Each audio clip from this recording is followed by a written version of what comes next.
Good evening from New York. I'm Chris Hayes. The Supreme Court waited until the very last day of its term, the last day of June, to drop its decision in the biggest case of the year.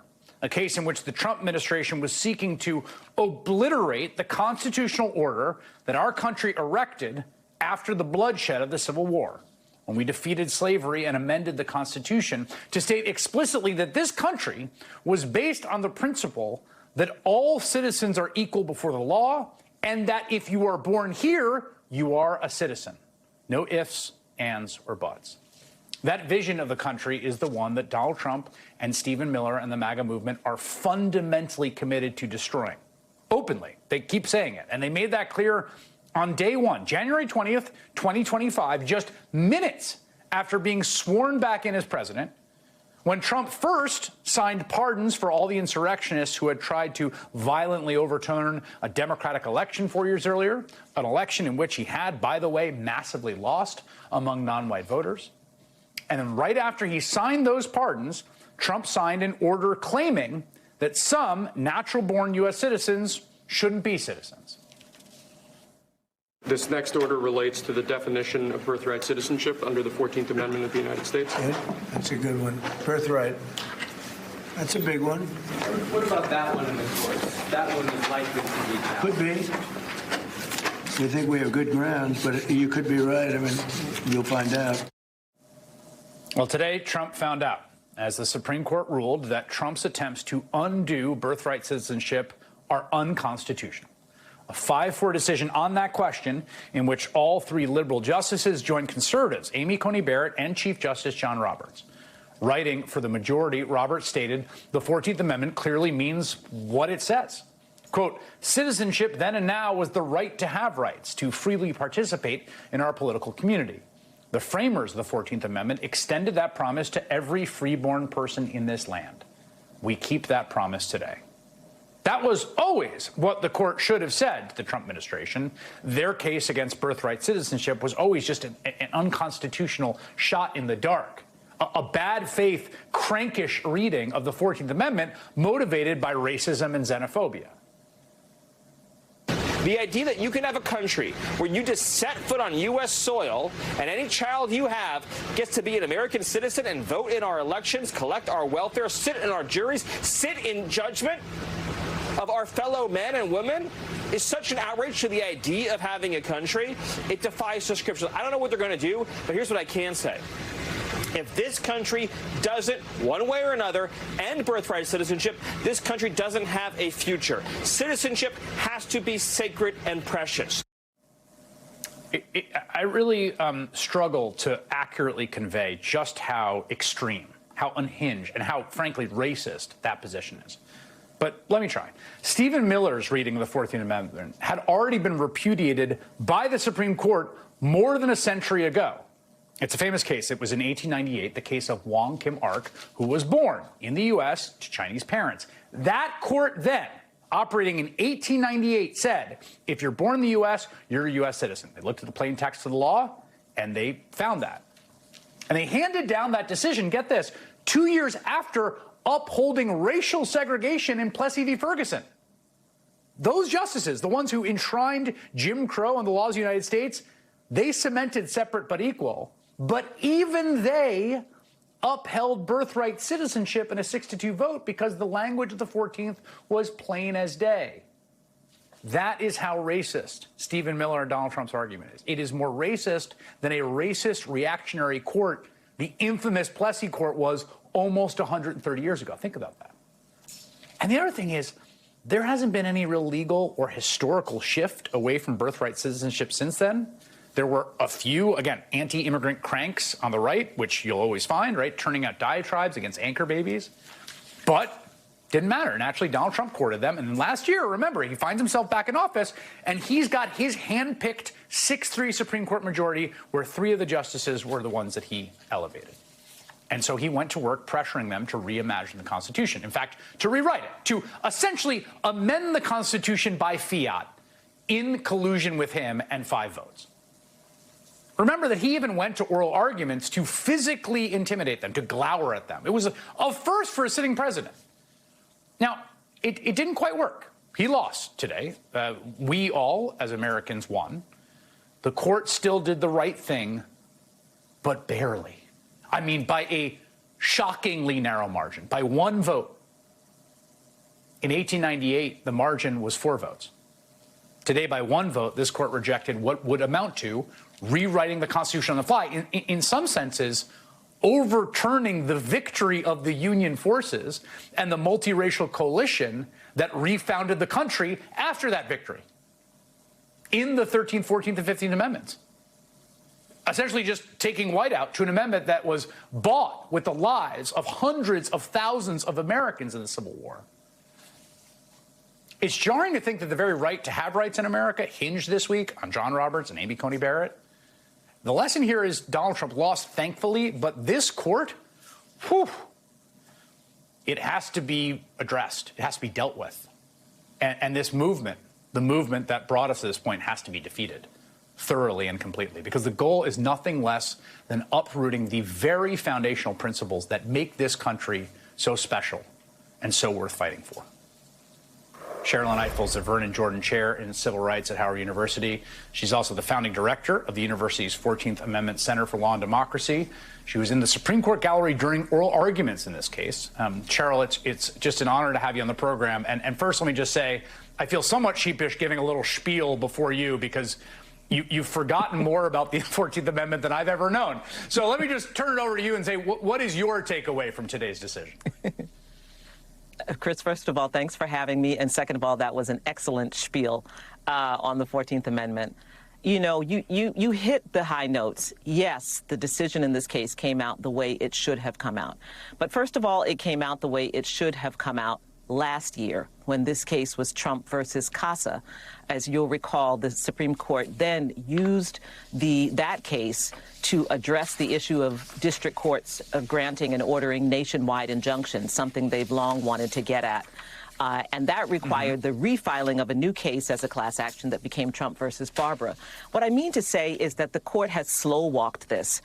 This was a case grounded in the actual words, not the penumbra, nothing that they had to interpret, the actual words of the 14th Amendment, and an over 100-year-old precedent by the court itself, which, as you pointed out, has never been broken or undermined in any way. And they took this long. This is not just the court deliberating and going back and forth and taking this long. This is the court allowing space to develop for the idea that this was a legitimate argument, for the idea that this was a legitimate claim, when, as you say, this was a bit of constitutional gaslighting. But every time they do that, they give strength to the idea that they are making legitimate arguments on the right about things like birthright citizenship. So first of all, to sit there today and have the decision come out the way I wanted it to come out in terms of the judgment, but have it come out after over a year is just absurd. A year and a half of leaving the country confused about the most important thing, who's an American. So I just thought that was grossly irresponsible. Secondly, as I think you also were pointing out, this case was not unanimous. This should have been a 9-0 decision.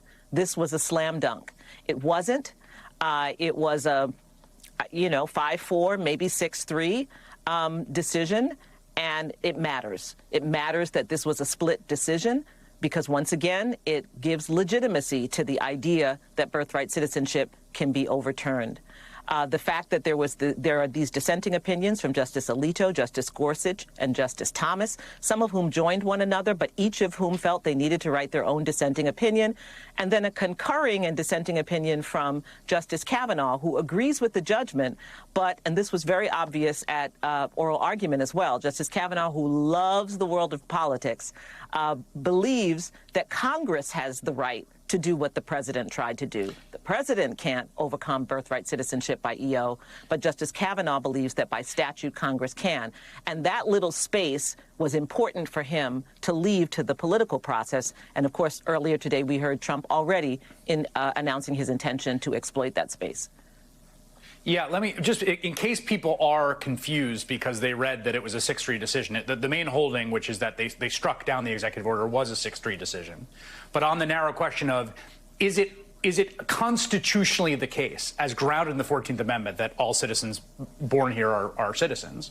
It was narrow in 5-4, and this is because Kavanaugh says, in my view, the executive order does not violate the 14th Amendment, but the order does contravene a federal statute, because there's a statute also passed.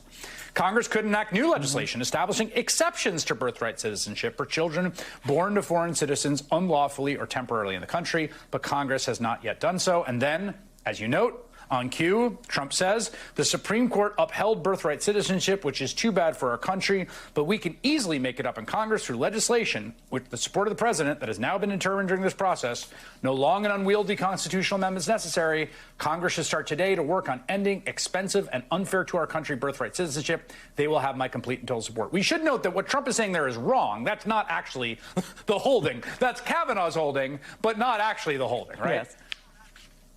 But again, it keeps this conversation going. It keeps it in the political realm as though it is not an absurd and ludicrous and anti-constitutional ideology. And this is how you go about trying to do a kind of paper insurrection, a political insurrection rather than a violent physical one, which is that you just keep wearing at that rock, trying to undermine the principles that have been created, what it took to create the 14th Amendment and what the 14th Amendment stands for. And this is why I love Justice Ketanji Brown Jackson's concurrence in this case, because she just wipes the table on the history of what this was supposed to be about. Our Constitution is not colorblind. The framers of the 14th Amendment were involved in a very race-conscious project, and that project was to remove caste and subordination from who could be an American and who could be a first-class citizen. So it's important that she goes into that history. I love that she cited in one of her footnotes the brief that I wrote along with Professor Guy Uriel Charles at Harvard Law School, aided by our students, but that she really goes into the history to make clear this was never a race-free, a colorblind project. They were very intentional about creating a multiracial democracy. And the more the forces on the right try to move us away from knowing that truth, knowing the truth that over 150 years ago, the framers of our second founding wanted this to be a multiracial democracy and created a constitutional infrastructure that would allow it to become a multiracial democracy. The more people are removed from that knowledge, the more they will believe that when they see Black people fully integrated into our society, when they see people who come here and who have children who are born here being U.S. citizens, and as Stephen Miller railed about, making judgments about us and voting in our elections, the more they will think that the ideas that resist that are actually legitimate ideas and not fundamentally anti-constitutional ideas. And I think that's what this has been about. This has been about creating a space for that. And just to, to take a step back, too, I mean, again, we're in the sort of text of the Constitution, and I was going to read a portion of the debate in 1866 where someone says, well, what about the gypsies that are invading Pennsylvania? They say, well, the only invaders I know in Pennsylvania were the Confederate Army, and we're trying to prevent that from happening again. Yes. So, again, they knew. Like, what about the Chinese in California? Yes. They also had their prejudices. Right.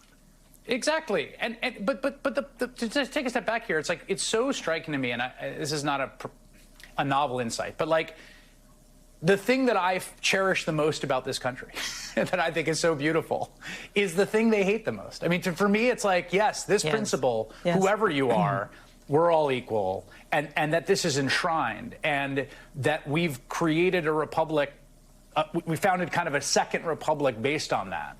After the bloodshed of the Civil War, and that's the thing that they hate the most, and that they've got haters on the Supreme Court. I mean, if you read that Alito dissent, like, he hates that principle.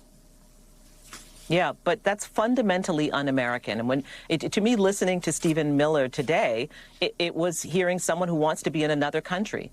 There are many countries, the old countries of Europe, from which his family and many others in the cabinet came, were countries like that, were countries where you were German because your father was German, or Polish because your father was Polish. That's not what this country set about to do. And so I think when you hear them speaking, and I really mean this, it's very important to understand, it is counter to the project, the idea of America. And because we're celebrating our 250th anniversary, this is why it's so important not to just focus on the first founding of the country in 1776 and our Constitution in 1789, but also to make sure that you include the second founding, because this country has evolved, and that second founding is intentionally looking at the need for us, if we are going to be one unified country. They had seen how race could tear us apart and break us apart and threaten the nation. And they created an infrastructure to ensure that there would be glue to hold us together. And what these folks are trying to do right now is to break us back apart. So it's a very, very dangerous project. I'm glad the Supreme Court decided what they decided today. I'm profoundly disturbed that it was as close as it was.